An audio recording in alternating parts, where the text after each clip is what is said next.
நாட்டினார். நீலகிரி பாராளுமன்ற உறுப்பினரும் திமுக துணை பொதுச் செயலாளருமான ராசா அவிநாசி மற்றும் திருமுருகன்பூண்டி பகுதிகளில் உயர்மட்ட பாலம் அமைத்தல் உள்ளிட்ட பல்வேறு பணிகளுக்கு அடிக்கல் நாட்டினார். அவிநாசியை அடுத்து செம்பிநல்லூர் ஊராட்சிக்கு உட்பட்ட அரசு பணியாளர் நகர் மேட்டுப்பாளையம் இணைக்கும் சாலையில் நல்லாறு நதியில் மாநில சிறப்பு உதவி திட்டத்தில் 2.7 கோடி ரூபாய் மதிப்பீட்டில் பாலம் அமைக்க அடிக்கல் நாட்டினார்.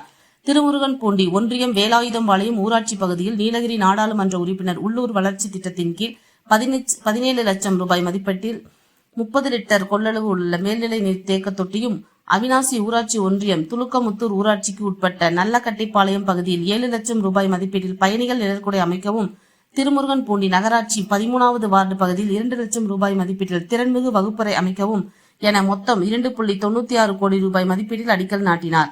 நிகழ்ச்சிகளில் திருப்பூர் மாநகராட்சி மேயரும் திருப்பூர் வடக்கு மாவட்ட செயலாளருமான தினேஷ்குமார், அரசு அதிகாரிகள், திமுக நிர்வாகிகள் மற்றும் அப்பகுதி குடியிருப்பு பொதுமக்கள் உடன் இருந்தனர்.